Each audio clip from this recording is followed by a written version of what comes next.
Саламатсыздар, 11 класстын жалпы республикалык тестилөөгө даярданып жаткан окуучулары. Бүгүн силер менен жалпы республикалык тестилөөгө даярдануу сабагы боюнча темалардын акыркысы айлана жана тегерек темасын бирге көрөбүз.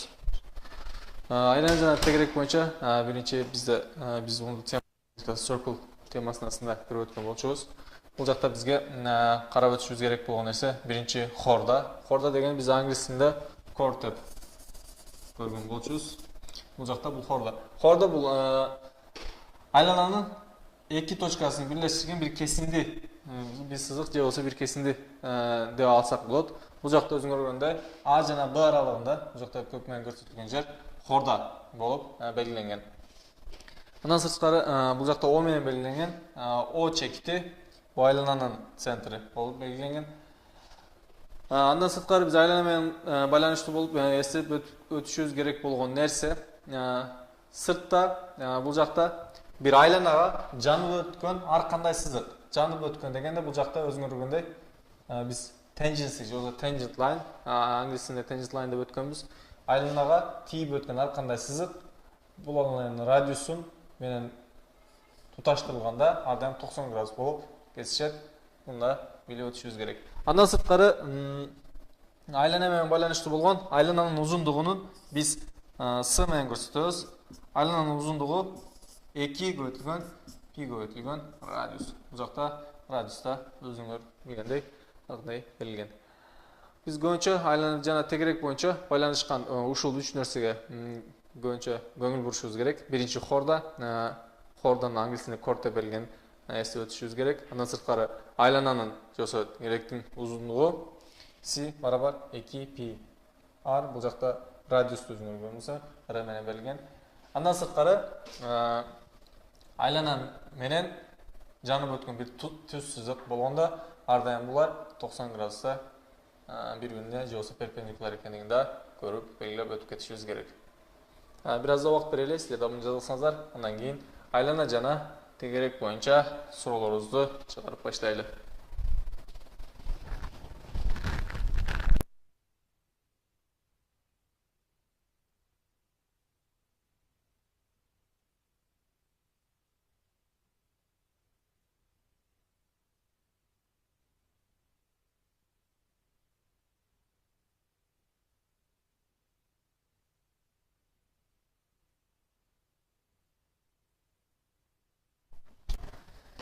Айлана менен байланышкан саат түшүндүрүүлөрүн жазып алган болсоңуздар, анда биринчи суроо менен саат улантсак.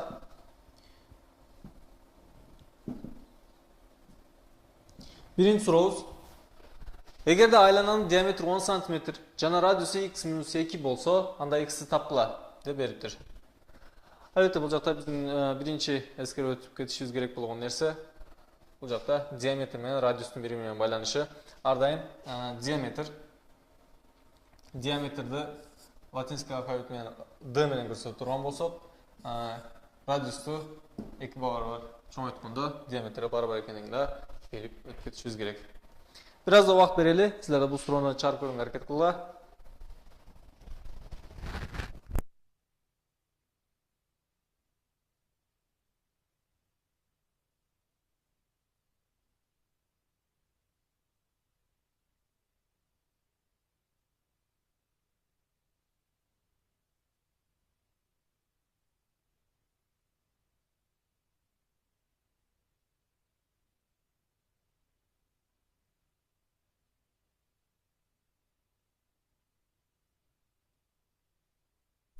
Бул суроо башталыш суроо болгон үчүн бир аз да оңой суроо болду. Көп эле силердин убактыңарды албаса керек деп ойлойм. Бул суроонун жообун чыгарганда өзүңөр көргөндөй, эгерде айлананын диаметри болот, диаметр өзүңөр көргөндөй бул жакта А жана Б точкаларынын арасы.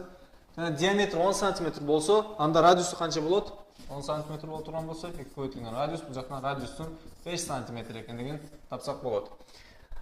Өзүңөр көргөндөй, радиус 5 см чыкты. Андан сырткары бул жакта радиус x минус 2 болсо да болот. Анда бул жакта радиус x минус 2ге барабар экен, андан сырткары 5 экендигин да көрсөтүп өткөнбүз. Анда биз бул жакта суроодо суралган нерсе бизде x'ти тапкыла деп айтылган. X барабар бул жакта минус 2-nin теңдеменин оң жагына алып өткөнүбүздө плюс 2 болуп өтөт. 5 плюс 2 барабар 7 сантиметр деп айтып өтпөшүбүз мүмкүн. Бул суроодун туура жообу 7 болуп белгиленет.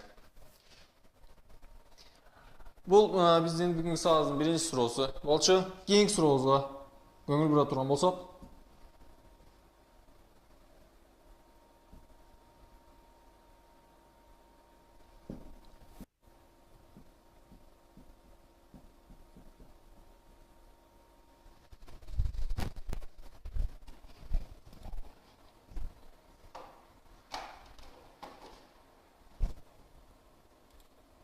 keyingi suroobуз төмөндөгүдөй. Чиймеде AB жана CD кесиндилери бири-бирине параллель деди. Бул жакта өзүңөр көргөндөй AB жана CD кесиндилери бири-бирине параллель болуп, бул хордолор бири-бирине параллель болуп берилген. Эгерде AB узундугу, ал жакта берилген A жана B узундугу 16 см болсо, жана CD узундугу болсо, бул узундук болсо 12 см барабар экен. Анда айлананын радиусу 10 см болсо, анда хордолордун арасындагы аралыкты тапкыла. Bizde көбүнчө суроолордо геометрия менен байланыштуу болгон же айлана менен байланыштуу болгон суроолордо хордолордун арасындагы аралык дегенде биз эң жакын аралыкты алабыз. Жана эң жакын аралык ар дайым хордолорго 90 градус болгон перпендикуляр болуп кесишкен жерде белгиленет. Бир аз да убакыт берсек, силер да суроону чыгарганга аракет кылып көргүлө. 1 минуттан кийин силер менен бирге суроону бизде чыгарганга аракет кылабыз.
Суроону чыгарайлы.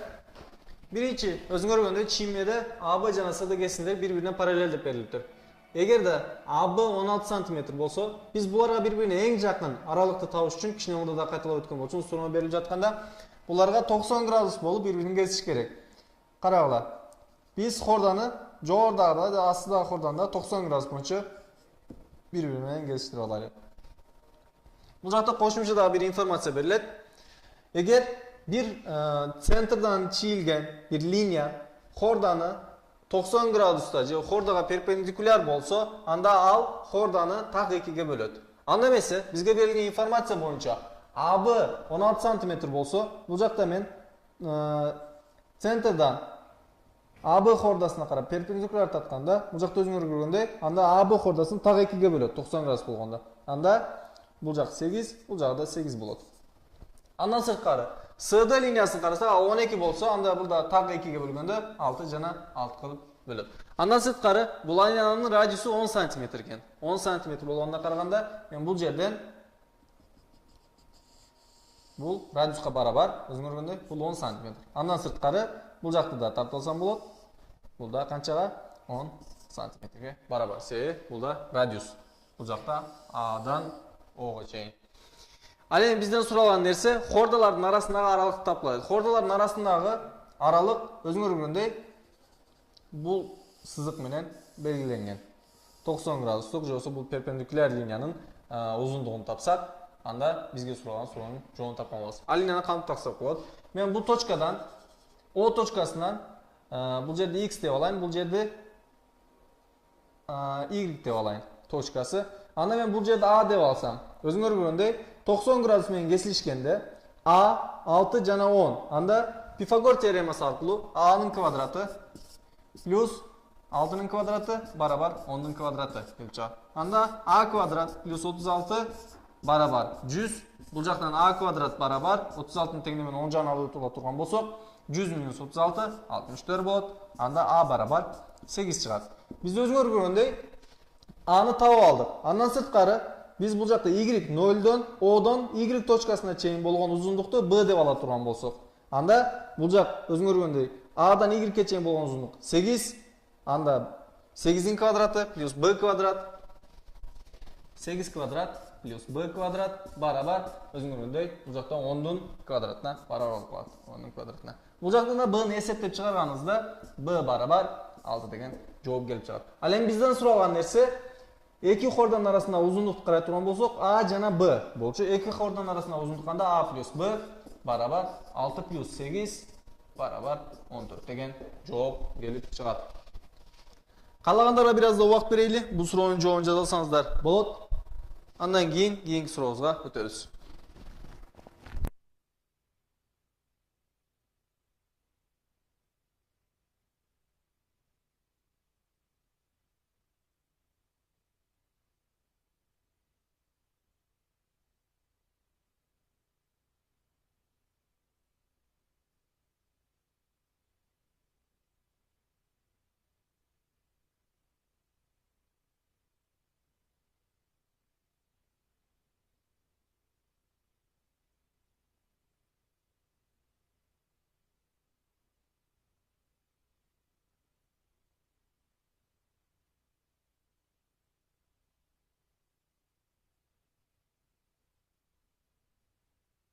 Жазаламызда кейінгі сұрауға өтсек.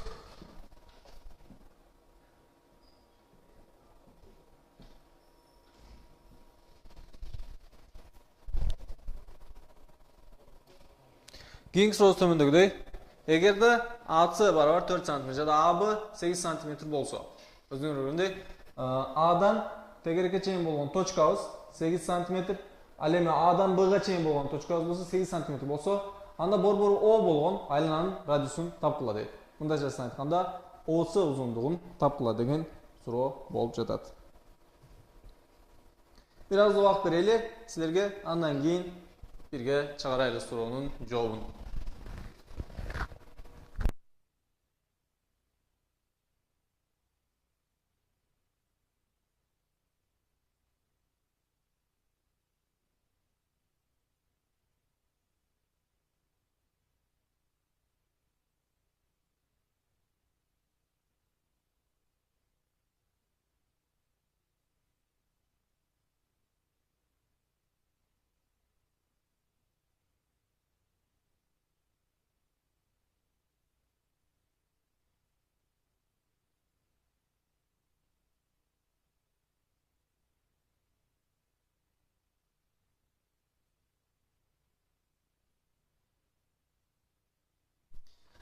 Сілерге берілген уақыт жетіштүү болды деп ойлаймын. Анда эмесе суроону чыгарганга аракет кылып көрөйлү. Өзүңөр билгендей, бизге берилген информацияларды мен фигуранын үстүнө жазып көрсөтүп алайын. AC узундугу 4, ал эми AB узундугу болсо 8 деп берилген. Андан сырткары мен O'дан C точкасына чейинки болгон узундукту X деп ала турган болсом, өзүңөр көргөндөй, ал X ошол эле мезгилдин өзүндө радиус эле болуп калат. Андан сырткары мен бул радиуста бул жактан да мындай тартып алайын.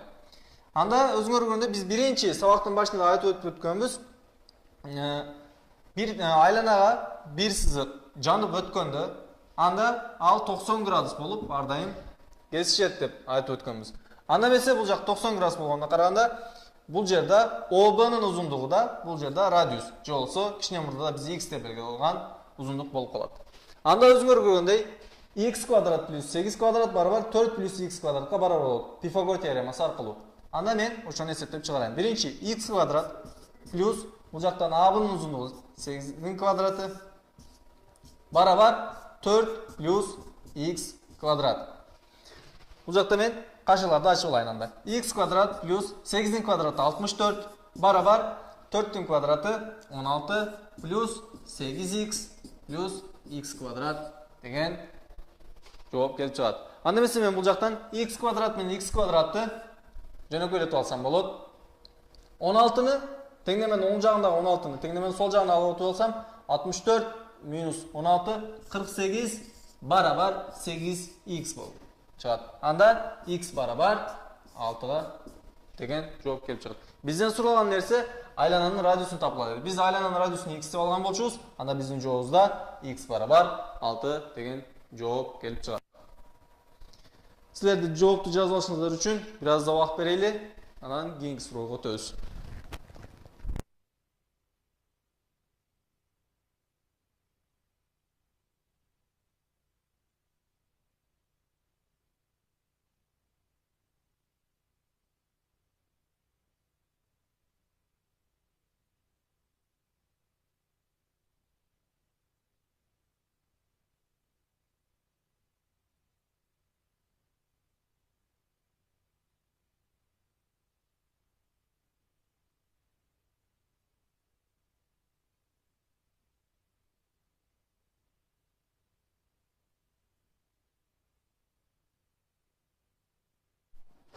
Keyingi so'rovimiz bilan savol ulansa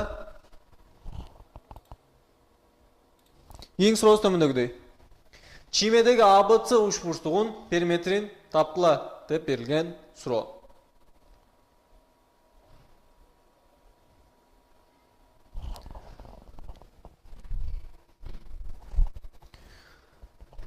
Albatta, bu tipdagi so'rovlarni biz 8-klassda, 9 jana 10-klasslarda geometriya sabaqlarida ko'rib o'tgan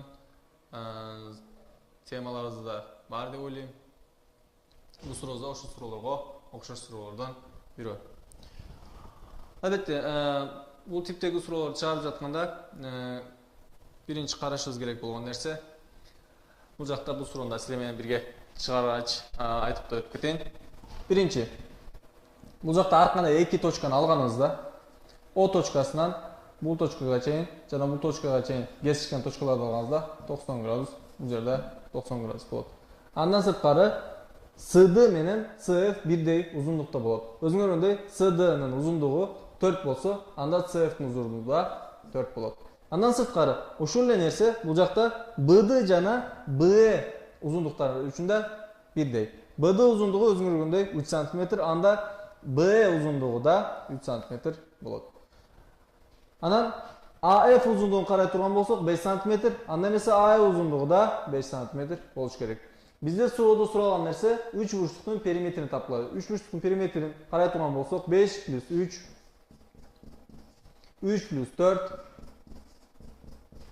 plus 4 plus 5 bo'lib qoladi. 4 plus 5 bizden so'ralgan 3 burchliqning perimetrini beradi. Bularning barining summasini to'plaganingizda bu yer 10 15 anda perimetr barabar 24 cm bo'lib chiqadi. Bularda hisoblab chiqqaningizda bu so'rovning turajovi da o'zingizga 24 cm bo'ladi. Bu so'rovda biraz da boshqa so'rovlarga qaraganda o'ng'ayroq deb o'ylayman. Javoblar da anchalik bizni qiynamagan so'rov tiplaridan. Anda mesela keyingi so'rovimiz bilan savol ulanta turgan bo'lsak, keyingi so'rovimiz radiusi 5 cm bo'lgan aylananing uzunligini hisoblagila deydi. Bu жақта o'zing ko'rgandek pi bo'yicha da bizga informatsiya berilgan. Bu жақта sizlarga qaytalab eskертib o'tish kerak bo'lgan narsa, bizga pi jönünde informatsiya berilgan bo'lsa, anda mesela so'rovning javobi pi bilan baylanishli bo'lgan narsa bo'lib chiqishi kerak.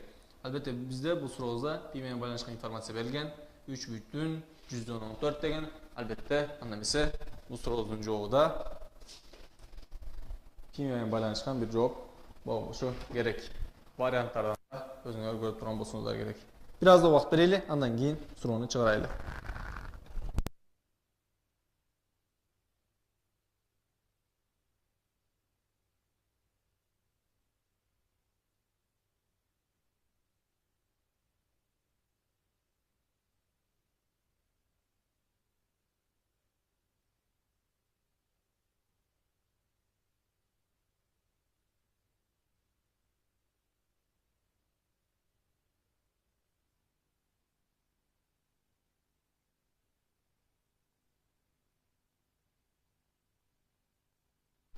Suroni çağıraylı. Ese turgan bolsаңыздар сабыздын başında aylananın uzunluğu boyunca forma belgen bolчу. S menen barabar 2 pi koyduğun radius bolчу. Bizden aylananın uzunluğu suralып жатат. Barabar 2 ana sırtkarı pi 3,14 dep berilgen. Koyduğun radius. Al endi radius bolsa 5. Ana mese özüңөр көргөндөй бул суроодун жообу 10 көбөйтүлгөн 3,14 болуп чыгат. Barabar 30 бүтүн 10-4 сантиметр деген жооп келип чыгат. Бул суроодун туура жообу. Biraz da күтөлү, калгандар жооп жазсаңыздар, анан кийинки суроого өтөйлү.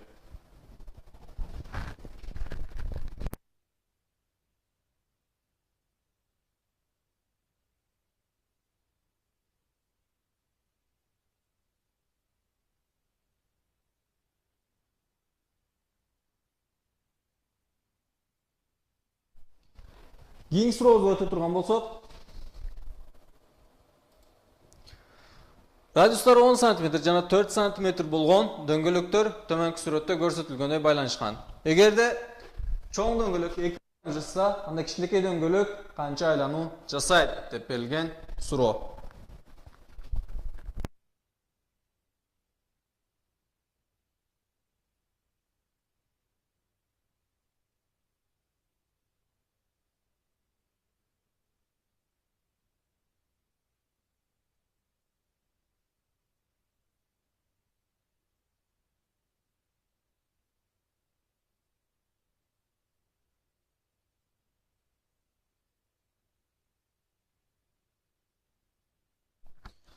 Суроонун жообун карай турган болсок, албетте бул суроодо биринчи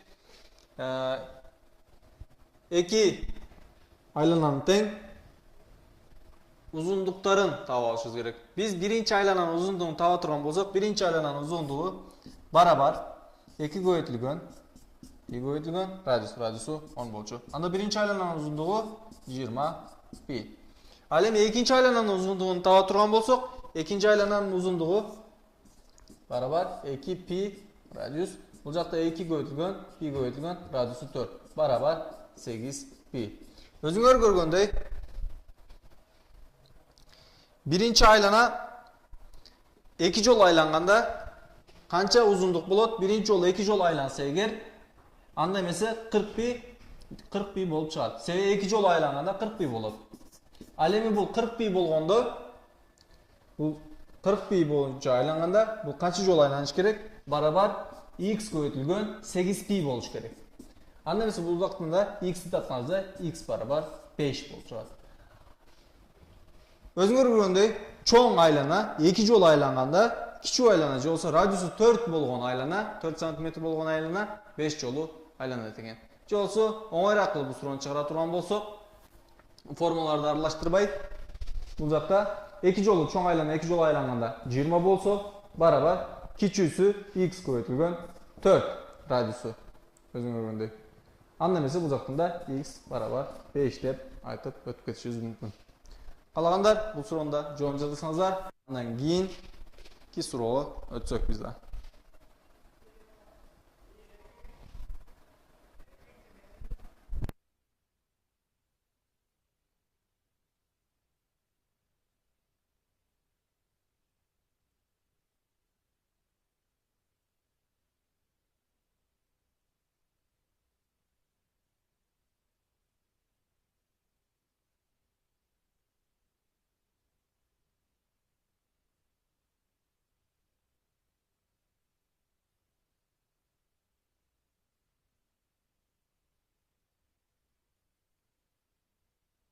Keyingi suroого өтөйлү. Keyingi сурообуз төмөндөгүдөй. Чиймеде берилген айлананын радиусу 12 см болсо, анда F жаасынын узундугун тапкыла дейт. Бул жакта силерге кошумча информация. Жаа деп берилген нерсе. Биз англис тилинде жааны arc деп öğreткөнбүз. Бул жакта F деп берилген нерсе же болсо F жаасы бул жакта кызыл менен белгилеп өтүлгөн же болуп айтылат.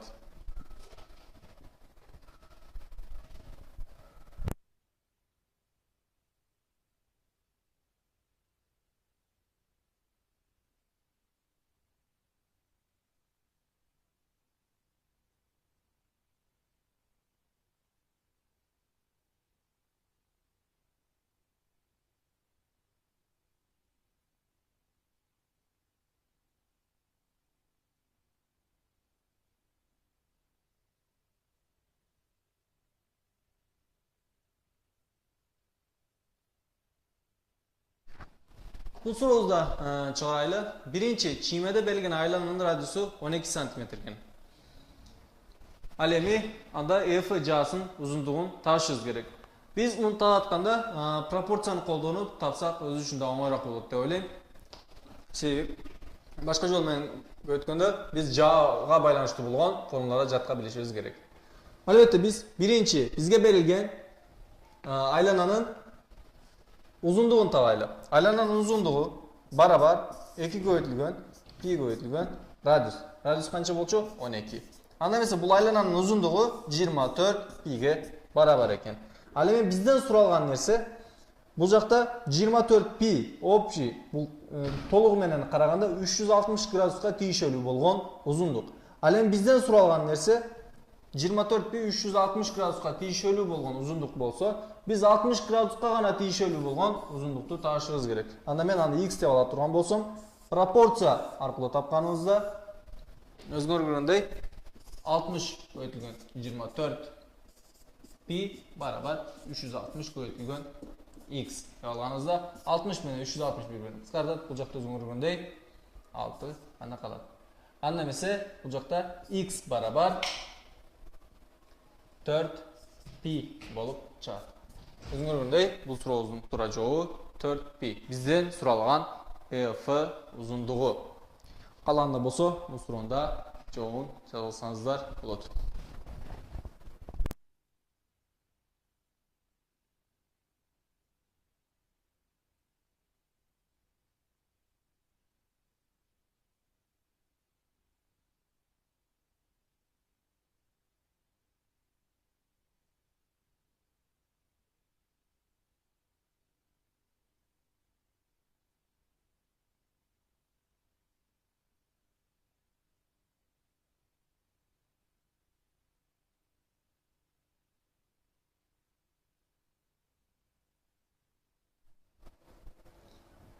Keyingi suroobuzga өтөйлү.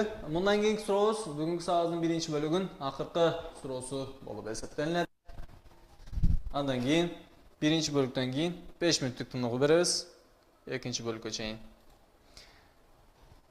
Сурообуз: эгерде айлананын узундугу s жана диаметри d болсо, анда d менен s катышын тапкыла деп берилген суроо. Biraz da vakt bereyli. Sizler de çıkaranга hareket kılıp görgülü bu sorunu.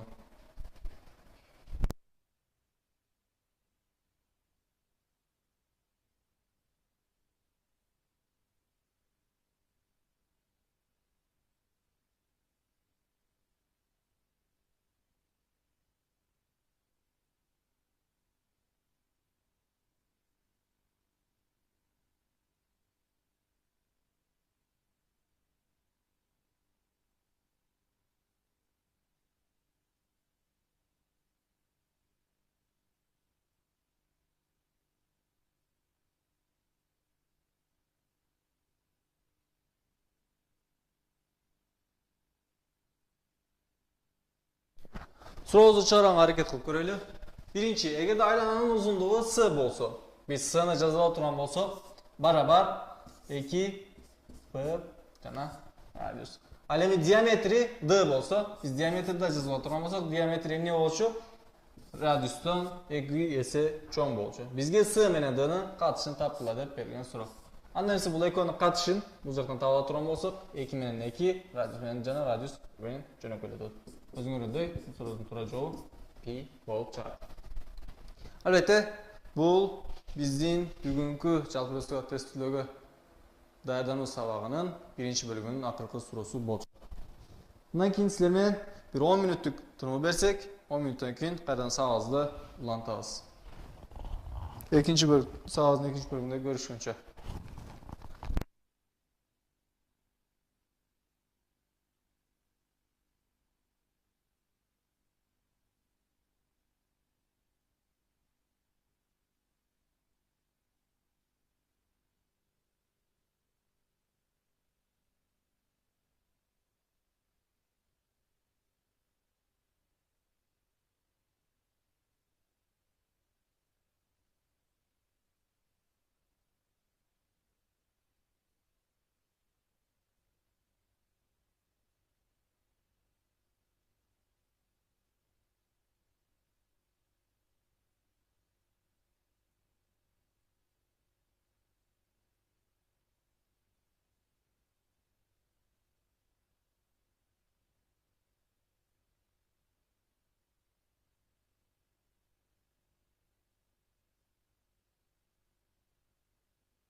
Sağızın ikinci bölümüne hoş geldinizler. Anda sağızın ikinci bölümün birinci sorusuna sağız ulantaylı. Birinci sorumuz. Çiğmede AB uzunluğu 12 cm, DC uzunluğu bolsa 2 cm dep berilgen. O da jana AB birbirine perpendiküler bolsa, anda aylananın radiusun tapkıla dep berilgen soru.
Sorumuzun cevabını turgan bolsok, özüңөр bilgende sağızın birinci bölümünde birisini qaytalap ötüp ketken bolчубуз.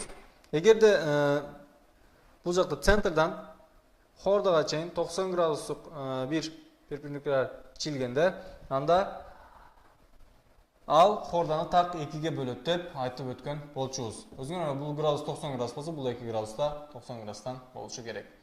Жана АБ узундугу 12 см болсо, бул жактагы ОД линиясы же болсо ОД радиусу так 2ге бөлөт. 6 жана 6 деп.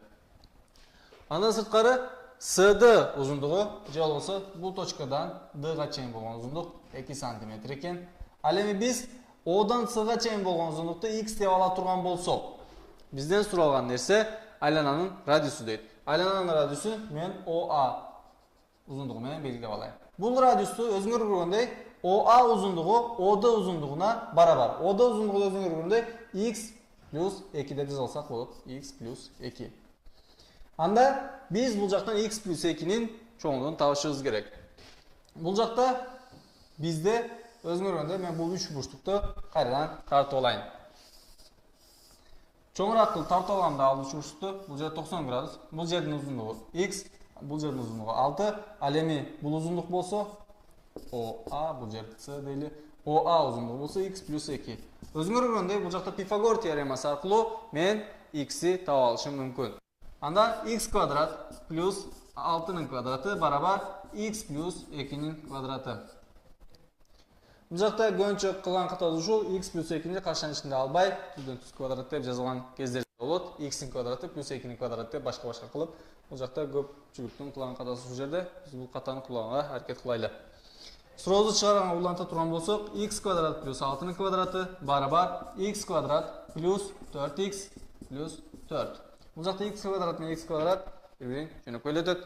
Анда эмесе 6'нын квадраты 36. Ал эми бул жактагы 4'тү теңдеменин сол жагына алуууда турган болсок, минус 4 болуп өтөт, барабар 4x. 32 барабар 4x. Ал эми бул жактан x барабар 8 чыгат. Бизде суроодо суралган нерсе айлананын радиусун тапкыла дейт. Биз x'ти 8 таптык. Албетте бул биздин жообуз эмес. Себеби биздин жообуз өзүңөр көргөндөй ОА узундугу. ОА узундугу биздин радиусубуз болуп берилген. Анда эмесе ОА узундугу x плюс 2ге барабар болчу. X плюс 2. Biz bu жактан x тапканбыз. Төмөндөгүдөй x'in узундугу 8 плюс 2 барабар 10 см. Бул бизге берилген суроодогу айлананын радиусу 10 см барабар деп айтышыбыз мүмкүн. Чыгарылышынан. Қалағандар бұл сұраудың жауабын жазып алсаңыздар болады. Біз biraz da күтіп тұрайлы.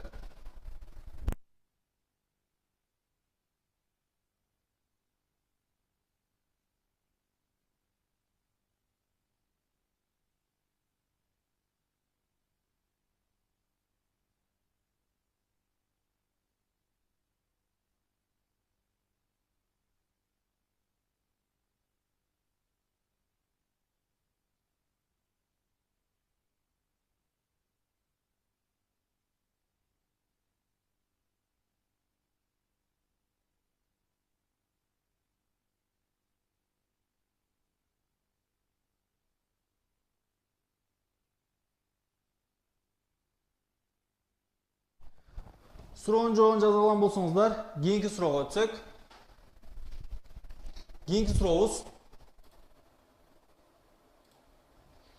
хордадан борборға чейінгі аралық 6 сантиметрге барабар. Хорданың ұзындығы 16 сантиметр болса, анда айлананың ұзындығын тапқыла деп сұралған сұрау. Biraz da уақыт берейлі, сіздерді бұл сұраудың жауабын тапқанға әрекет қылып көргілі.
Suronu çağırayla, nemesi хордадан борборға чейінгі аралық 6 сантиметрге барабар екен. Мен бұл жақта арқында 2 точканы алып алайын.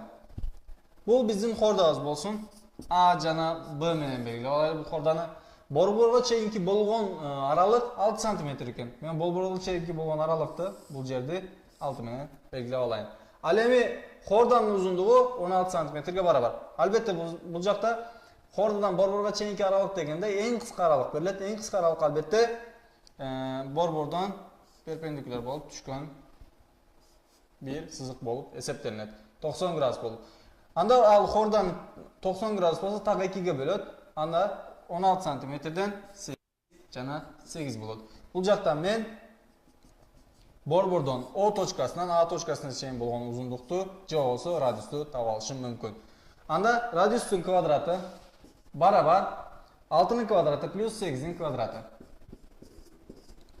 Бұл жақтан радиусты таба тұрған болсақ, барабар 36 плюс 8-ның квадраты 64, радиустың квадраты барабар 100, ал эми радиус барабар 10 болып шығар.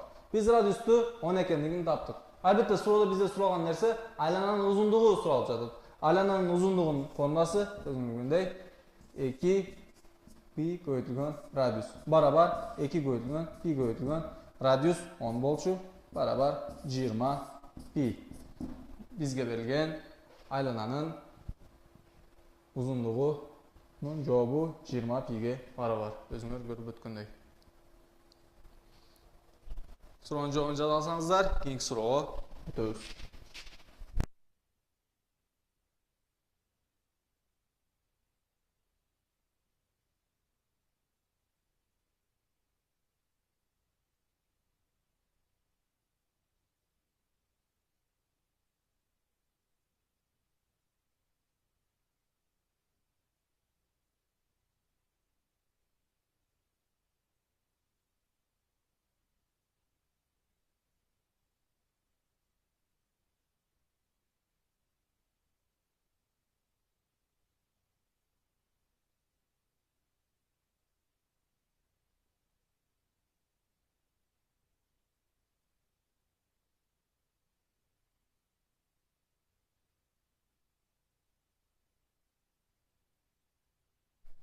Суроонун жообун жаза алган болсоңуздар, кийинки суроого өтсөк.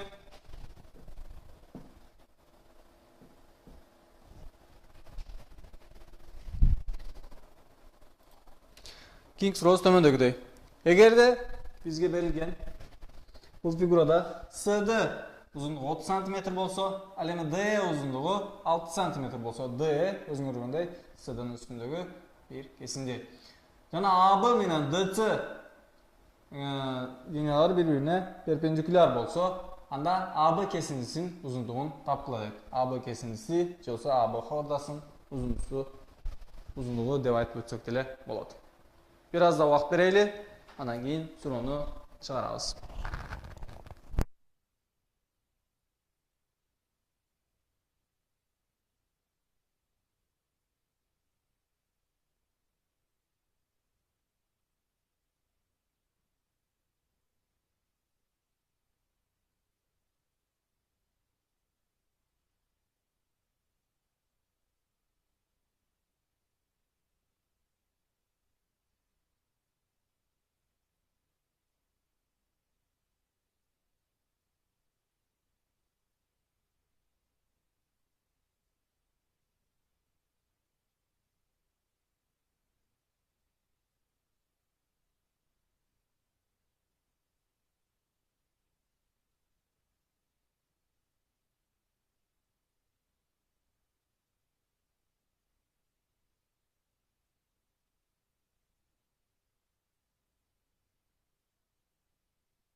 Бул жакта өзүңөр көрүп өткөн болсоңор керек, CD линиясы жөнүндө берилген фигура аркылуу да бирдеке айтып өтүшүбүз мүмкүн.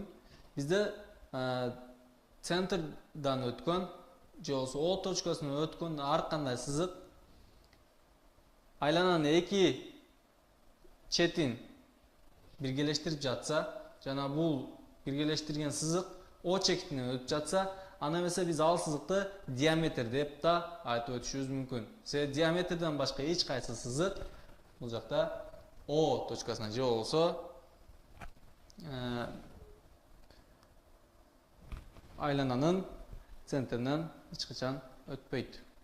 Ошол себептен биз CD линиясыны эмне биз диаметр деп айтып алышыбыз да мүмкүн. Biz ошол информация аркылуу ал эми суроону силер менен чыгарып көрө турган болсок, анда CD линиясы өзүңөр көргөндөй, кичине мурда айтып өткөндөй, бул диаметр болсо, анда O'сы 15ке барабар, ал эми OD'нын узундугу да 15ке барабар болот. Бирок бул жакта өзүңөр билгендей, DE узундугу 6 см барабар, анда эмесе OE узундугу канчага 9га барабар болуп калат.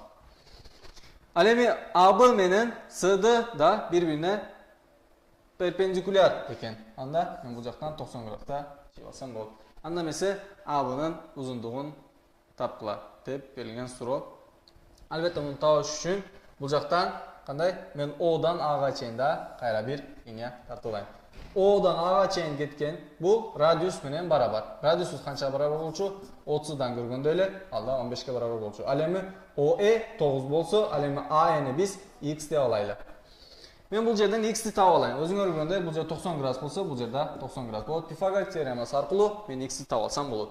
X квадрат плюс 9-дун квадраты барабар 15-тин квадраты. X квадрат плюс 81 барабар 225 болот. Бул жактан x квадрат барабар 81 теңдемен оң жагына алып өткөнүбүздө минус 81 болуп өтөт. 225 минус 81 144. X барабар 12 келип чыгат. Биз бул жерден x'ти таптык. Албетте, башка эмне болчу? Биз центрден келген ар кандай линия хордан так 2ге бөлүп жатса, анда эмесе ал 90 градуста гана так 2ге бөлөт деп айтып өткөн болчубуз. Бул жерде 90 градус, бул жерде 90 градус болгону караганда, анда x болсо, AEx болсо, анда EB'нын узундугу да x болот. Ал эми бизден суралган нерсе AB'нын узундугу болчу. AB'нын узундугун карай турган болсок, x плюс x барабар 2x болот. Ал эми биз x'ти тапканбыз. Албетте, x 12 деп тапкан болсок, 2 көбөйтүлгөн 12 барабар 24 деп айтып өтүшүбүз мүмкүн. Анда эмесе AB кесиндисинин узундугу 24 деп көрсөтө алабыз. Суроонун жообун жазылсаңыздар болот. Андан кийинки суроо менен сабагыбызды улантабыз.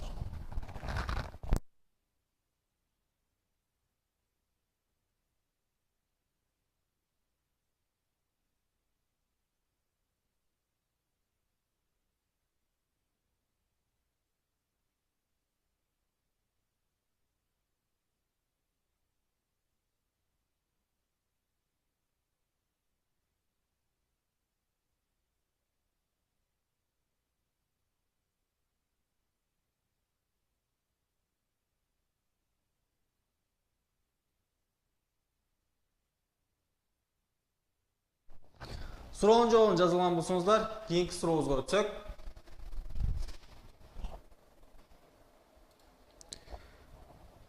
O1 жана O2 сырттан жанышкан айланалардын борбору.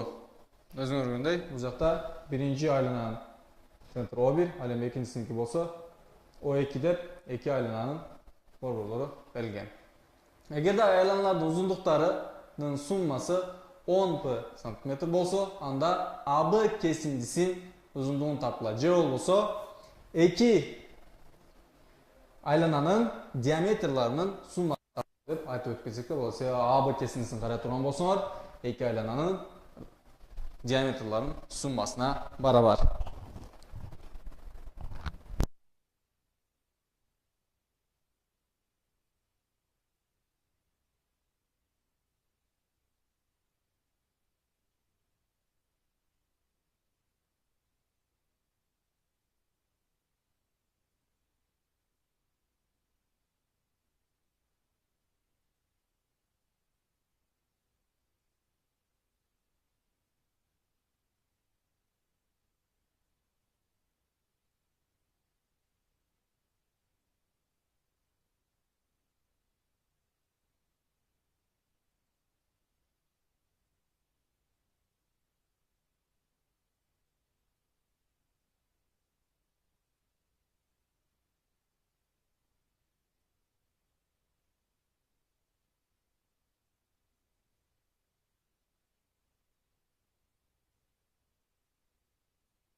Сурообузду бирге чыгарганга аракет кылайлы.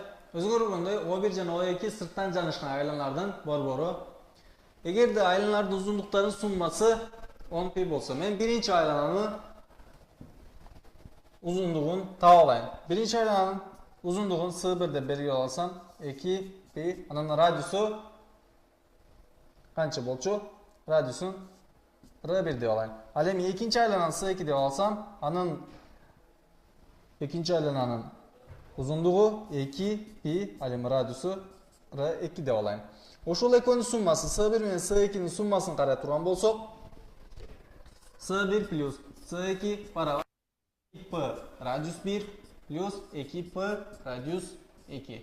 Бул жакта өзүңөр көргөндөй жалпы бөлүүчүлөр 2P. Анда мен 2P'ны эми кашан сыртына жазып алсам, радиус 1 плюс радиус 2 болуп калат. Бул канчага барабар? Эки айлананын узундуктарынын суммасы 10 пиге барабар.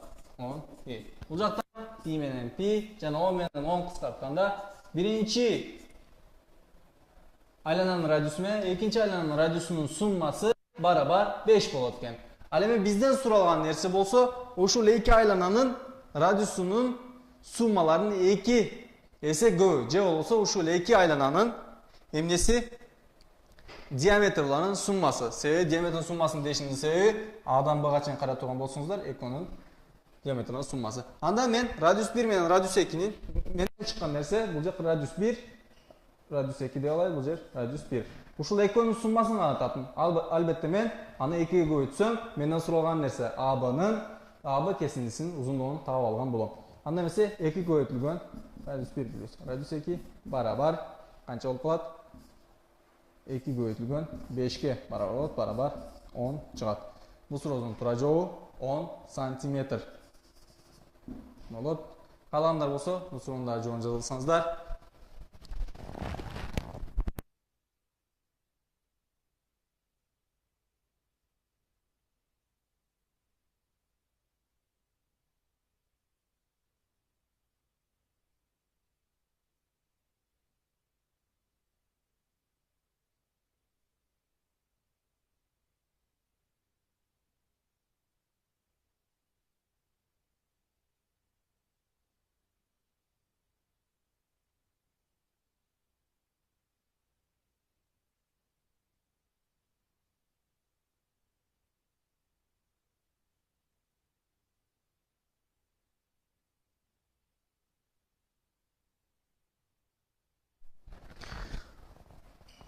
Keyingi slaydga o'taylik. Keyingi slaydda aylanan uzunluğu jana tegerekli ayanti boyuncha söz qilib o'tamiz. Albatta biz aylanan uzunluğu boyuncha savolimizning boshida söz qilib o'tgan bo'lamiz.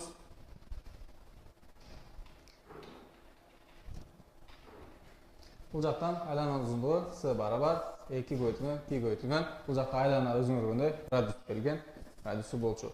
Aylan biz aylananın teosu tegerekli ayantın belgilep o'tib turgan bolsak, ayantda A menen belgilep turgan bolsak, anda al P boyutlugан radiusning kvadrati bo'lib qoladi.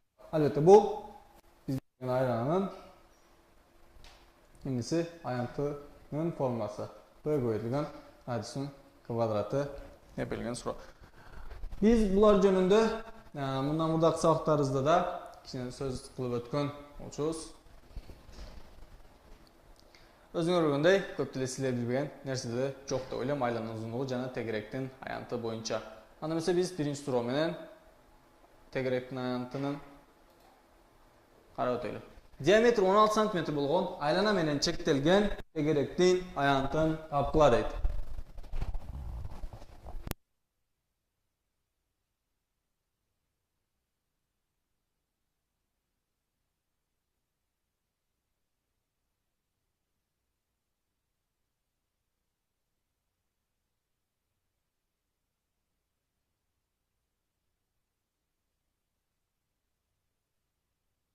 Suro'nu çağıraylı. Siz turgan bolsoňuzlar, diametr barabar radiusdan radius köpötülgen 2 bolçu. Diametrimiz 16 bolsa barabar 2 köpötülgen radius, bu jaktan radius barabar 8 cm çıgar. Anda biz den suragan nerse oşol ele aylananın ayantı surap жаткан bolçu. Ayantın formulasını ese turgan bolsak, P köpötülgen radiusun kvadraты barabar P köpötülgen radiusu biz 8 tapkan bolçuyuz. 8'in kvadratı. Anda mesela 64 degen cevap çıkar. 64 i. Özüňөр görgөндөй. Bu sorunun cevabı.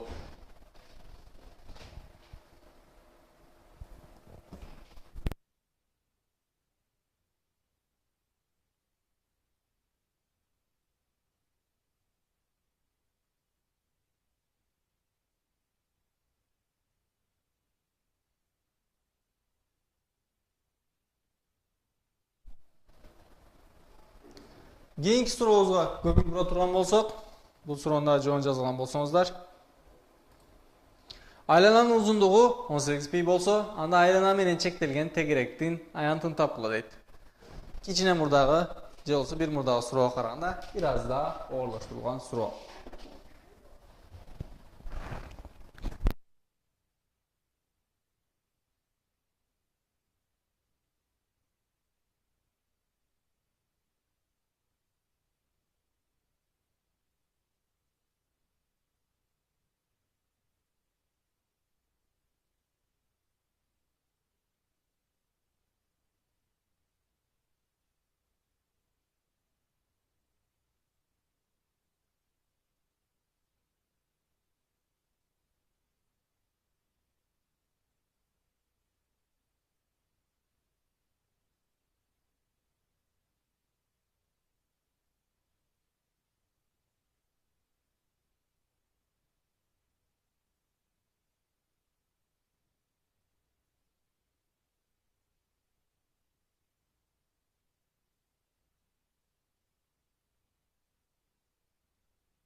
Suroğuzu çağıra turgan bolsak, birinci aylananın uzunluğu 18 pi eken. Biz uzunluğun formasını жазыла turgan bolsak, S barabar 2 pi köpötülgen radius bolçu.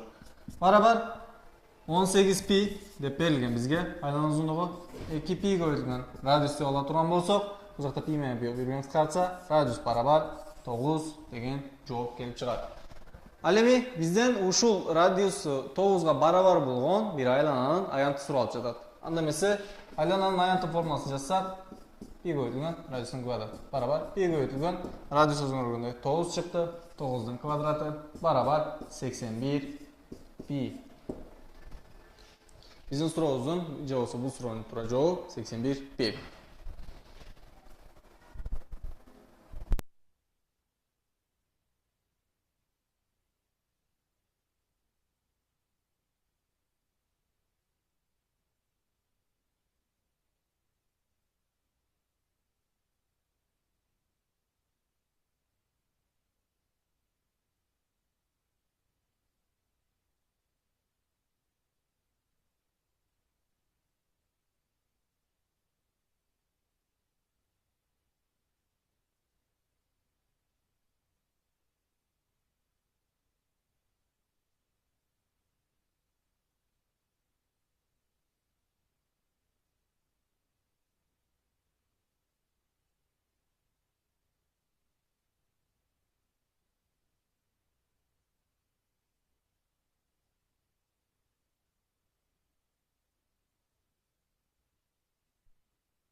Кийинки сурообузга өтөйлү анда. Бул сурообуздун жообун жазган болсоңуздар.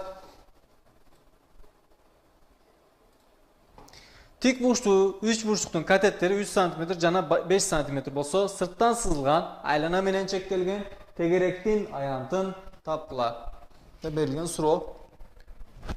Бир аз да силер да аракет кылып көргүлө бул суроонун жообун тапканга. Андан кийин биз да силер менен бирге суроонун жообун чыгарайлы.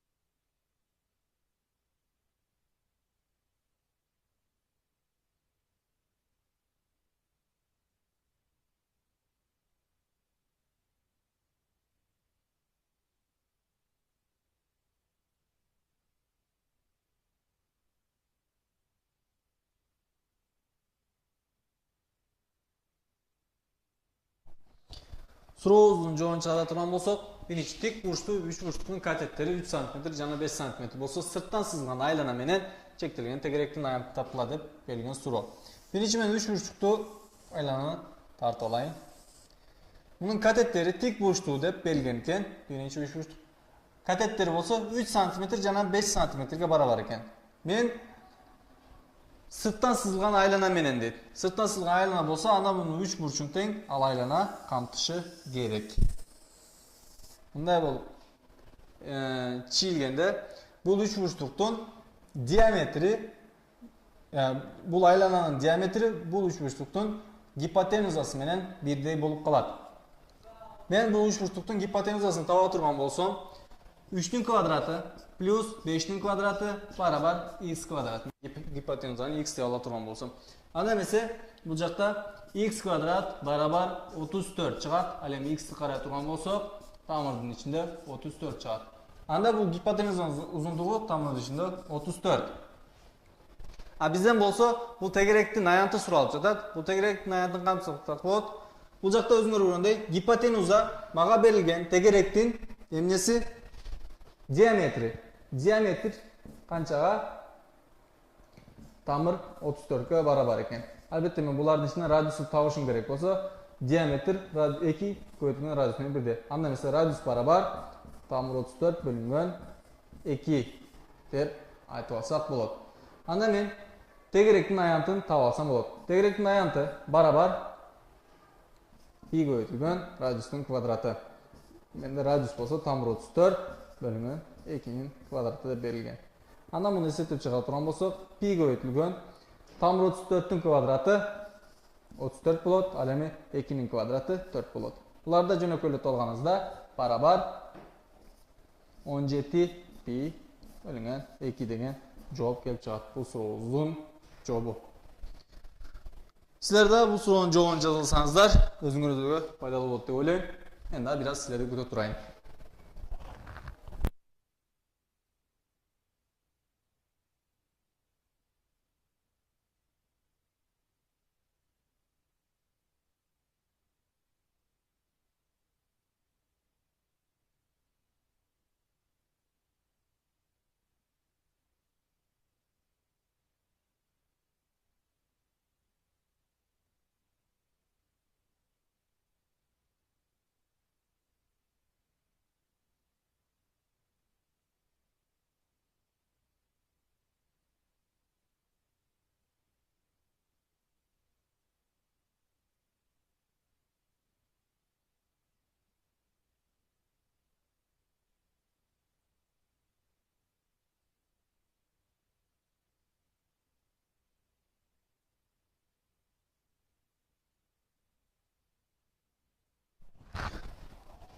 Суроонун жоон жазалган болсоңуздар, кийинки суроо менен сабагыбызга көңүл бурайлы.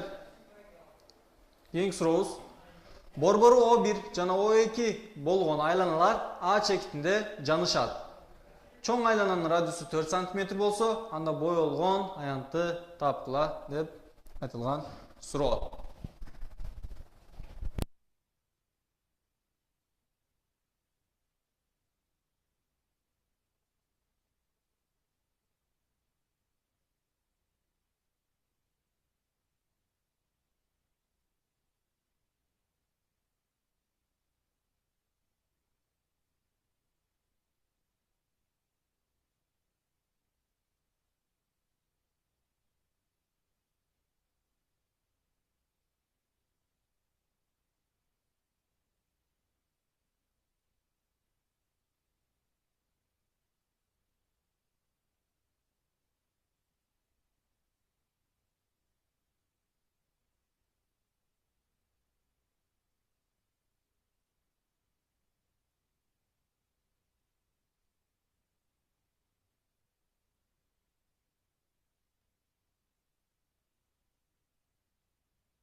Мындай суроолордо биринчи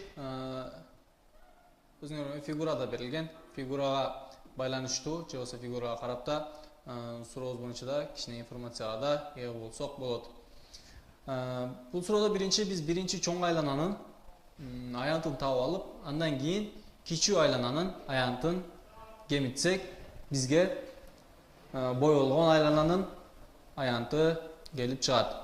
Же болбосо боелгон бөлүктүн дейле аянты келип чыгат. Ал эми бул жакта биринчи айлананын радиусу же болбосо чоң айлананын радиусу берилген бизге. Ал эми кичүү айлананын радиусун карай турган болсок, кичүү айлананын радиусу же болбосо диаметри чоң айлананын радиусу менен барабар. Аны бул жактан да карап өтсөк болот. Биринчи чоң айлананын радиусу 4 см болсо, өзүңөр көргөндөй, бул жерде мен 4 см белгилеп алсам болот. Ал эми кичүү айлананын диаметри чоң айлананын радиусу менен барабар экен. Фигурадан да көрүлгөндөй. Анда эмесе бул айлананын радиусу, кичүү айлананын радиусу чоң айлананын радиусунан 2 эсеге кичине болот. Анда эмесе чоң айлананын радиусу 4 болсо, кичүү айлананын радиусу 2 болот. Анда мен биринчи айлананын, чоң айлананын радиусун аянтын карап алайын. Чоң айлананын аянтын A1 деп белгилеп алсам, барабар пи көбөйтүлгөн радиустун квадраты, 4-түн квадраты. Барабар 16 пи. Ал эми экинчи же болсо кичүү айлананын аянтын карай турган болсом, пи көбөйтүлгөн радиустун квадраты 2-нин квадраты болот. Барабар 4 пи. Ал эми бизден суралган нерсе боелгон аянтты табышыбыз керек. Боелгон аянтты табыш үчүн A1 минус A2 дей турган болсом, же болсо чоң айлананын аянтынан кичүү айлананын аянтын чыгара турган болсом, менден суралган аянт келип чыгат. Анда чоң айлананын аянты 16 пи, ал эми кичүү айлананыкы 4 пи болсо, анда менден суралган боелгон аянт канчага 12 пиге барабар болуп чыгат. Бул сурообузда. Калгандар бул суроонда жообун жазсаңыздар болот. Мындан кийинки сурообуз бүгүнкү сабагыбыздын акыркы суроосу болуп эсептелет. Мындан кийин биз силер менен 4-күн жолугабыз. Албетте жалпы русия тестирүүгө даярдоо боюнча силер сынак тести жазгансыңар. Ошол сынак тестин бирөөнү чыгарганга аракет кылабыз 4-күн. Андан кийин мындан кийинки жумаларда бул айлана темасы биздин ОРТга даярдоо боюнча акыркы темабыз болчу. Мындан кийинки экинчи күндөрүндө жалпы республикалык тестөөлөргө сынак тесттери жазгансыңар. Ошол сынак тесттерин чыгаруу менен өткөрөбүз. Бул суроонда жообун жазган болсоңуздар, кийинки сурообуз бүгүнкү сабагыбыздын акыркы суроосуна убакыт берели. Суроо төмөндөгүдөй. АБ кесиндиси борбор О болгон айлана менен П чекитинде жанышат. Эгер да AB 9 см жана PB 4 см болсо, анда боюлган аянтты тапкыла деген суроо.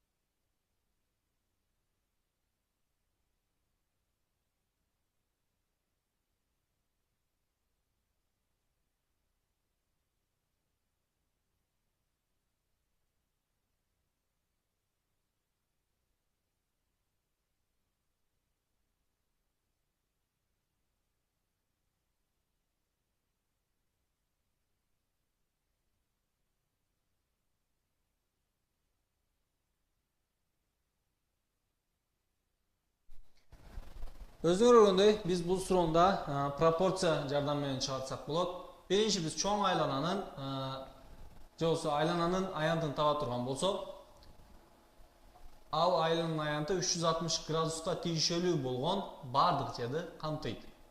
Албетте биз бул жакта ошол 360 градустун 90 градустук бөлүгүн чыгарып салышыбыз керек. Алда айлананын 4төн 1 бөлүгү болуп эсептелинет. Бул жерде биз пропорцияны колдонуп бул сурообузду оңой жол менен чыгарып алсак болот. Бир аз да убакыт берели, андан кийин мен да сиздер менен бирге бул суроону чыгаранга аракет кылып көрөм.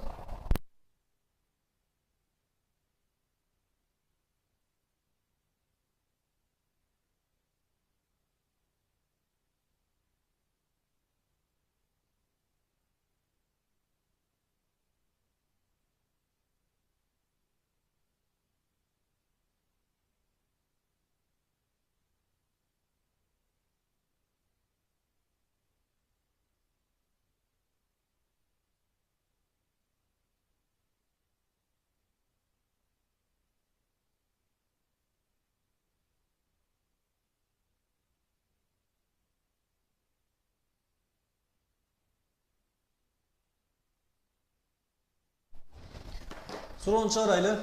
Биринчи AB кесиндиси борборго болгон айлана менен P шеклинде жанышат дейт. Биринчи мен айлананын аянтын таба алайын. Айлананын аянтын таба ала турган болсом, A менен белгилеп, P бөлүнгөн арасынын квадраты барабар. Бул жакта бизге AP'нын 9 экендиги берилген. Албетте бул 9 болсо, мен муну да так 2ге бөлгөнүмдө, бул жер 4,5, бул жер 9 болсо, анда бул жерде 9 болуш керек. Себеби бул жер 90 градус. Муну так 2ге бөлүш үчүн бул жерден эмне түз чыгыш керек. Бул жерде 45 градус болот, анда бул жерде 45 градус. Мен бул жерден AO'нун узундугун таба алсам да болот. Же болбосо AP менен мен радиусу да бул жактан өзүңөр көргөндөй OP биздин радиусу берет. Анда P бөлүнгөн радиустун квадраты 9'дун квадраты барабар 81 пи болот. Өзүңөр көргөндөй бизге берилген айлананын аянты 81 пи экен. Албетте бул 81 пи 360 градуска тийишелүү болгон жер. Ал эми мага керектүү болгон жер канча градуска тийишелүү болгон жер? 90 градус. Бул жакта чыгарып салышым керек. Анда 270 градуска тийишелүү болгон жерди табышым керек. Анда x менен белгилеп ала турган болсом, бири менен көбөйткөнүбүздө 270 көбөйтүлгөн 81 пи барабар 360 деп белгилеп алсак болот. Бул жакта бардыгын 30га бөлүп алганыбызда бул жакта 30га бөлүп алсак 9 көбөйтүлгөн 81 пи барабар x көбөйтүлгөн бул жакта 30 көбөйткөнүбүздө 12 болот. Ал эми 12-ни да теңдеген бул жагына алып өтүп алганыбызда x барабар 81 көбөйтүлгөн 9 пи бөлүнгөн 12 деп. Бул жактан да биз жоопторубузду жөнөкөйлөтүп алганыбызда бизден суралган x'ти же болбосо анда боюлгон аянтты тауып алган болобуз. Бул суроо бүгүнкү сабагыбыздын акыркы суроосу болчу. Ушул менен биз бул жылкы жалпы республикалык тестилөөгө даярдоо курсун сабак түшүндүрүүсүн ушул жерде аяктайбыз. Мындан кийин силер менен жалпы республикалык тестилөөдө жоңона силерге сынак кылынган тесттерди бирге чыгаруу менен алек болобуз. Мындан кийин биздин 4 сынагыбыз калды. Алардын бирөөсүн Bundan 2 gündən keyin четверг günü saat 4:30-da qayradan çıxarınğa harakat qılabız. Andan keyinki cumalarda olsa, ardan Xuday ikinci gün saat 4:30-da Jalpı Respublika test türlüğünün test sınaqlarının sizlerden çıxarıb ötəbüz. Uşu men bugünkü sabahımız ayaqdadır. Sizlərdə sabahlara qarşı çıxanlar üçün çox rəhmət deyə aytam. Keyinki cumalarda olsa, qayradan 4-cü gün saat 4:30-da joluqqanğa çəyin hep qalan. Salamat qalыңızlar.